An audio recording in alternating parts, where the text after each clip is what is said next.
when the groups actually play something. You know, it's not as entertaining seeing 5 singers in sweaters as it is. Before Tom Petty ever strummed a hit or captivated audiences with his laid-back drawl, he was already a fiercely opinionated student of rock and roll. A purist at heart, Petty wasn't shy about calling out what he saw as the decline of the electric guitar's soul. For him, it wasn't just about riffs. It was about connection, truth, and storytelling.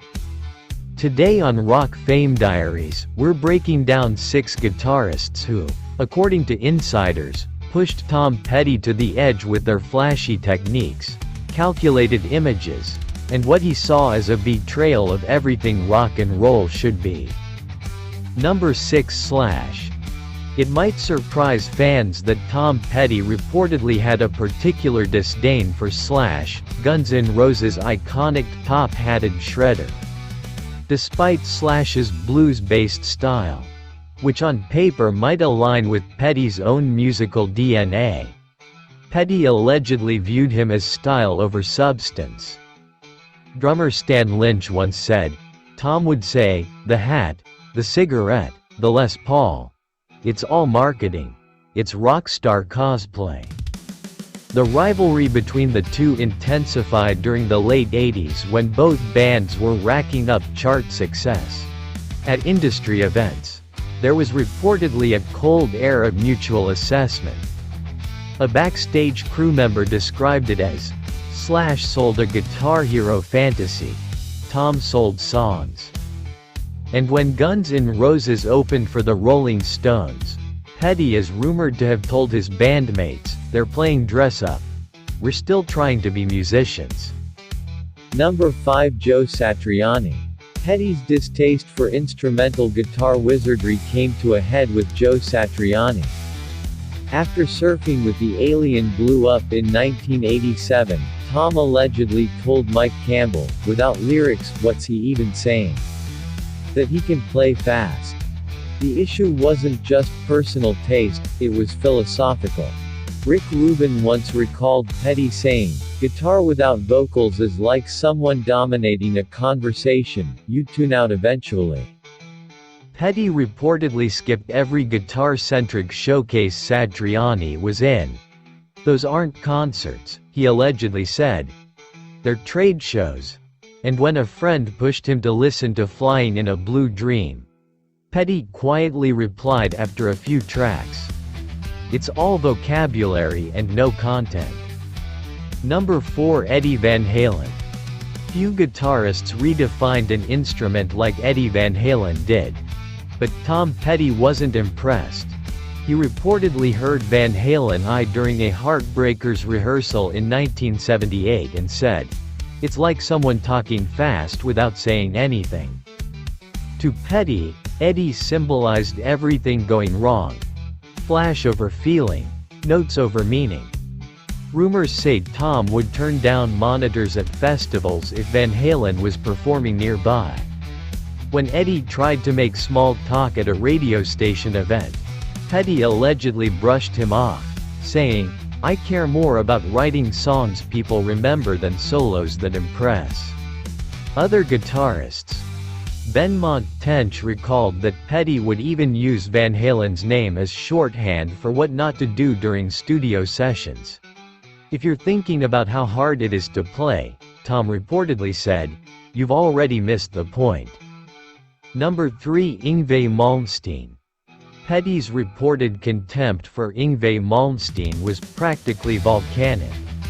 The Swedish neoclassical shredder embodied what Tom saw as music's descent into soulless athleticism. He plays guitar like it's a competitive sport. Bassist Ron Blair allegedly recalled Tom saying, "Music isn't a competition, it's communication." An infamous backstage moment reportedly occurred at a 1986 festival. Ingve's arpeggios floated through the dressing room walls, prompting Tom to quip, "Sounds like a cat strangling a calculator." When Malmsteen began dominating guitar magazine covers, Petty allegedly fumed in interviews, "I play to serve songs.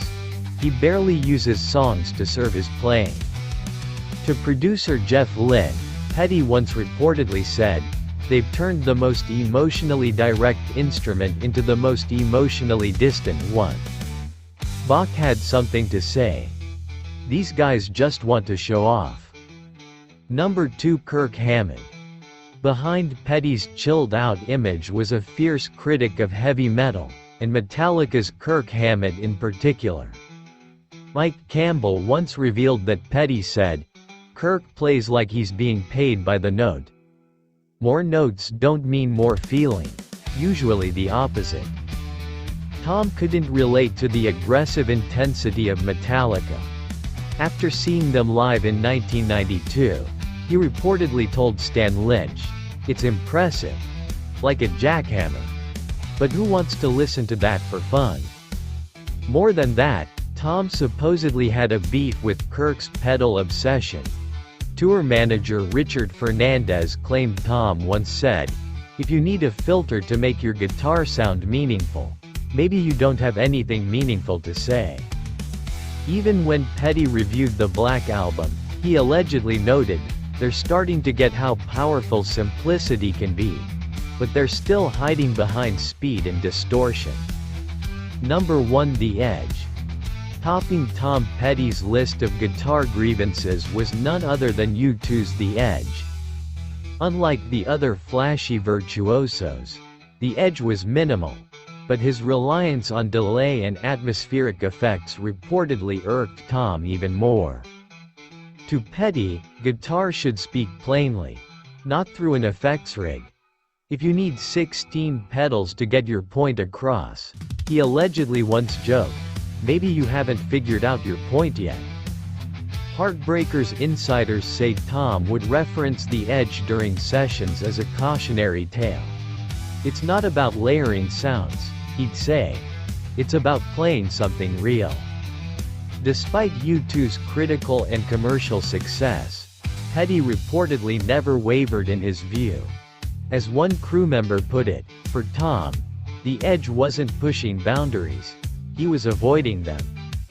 If you enjoyed this dive into Tom Petty's unfiltered opinions and his uncompromising view of what rock guitar should be, make sure to hit that subscribe button. Here on Rock Fame Diaries, we bring you the real stories behind the music, the rivalries, the passions, and the truths the mainstream skips over. Don't forget to like, comment, and hit the notification bell so you never miss a story from the backstage of rock history. See you in the next episode, where the legends come to life, and the myths get torn apart. God bless.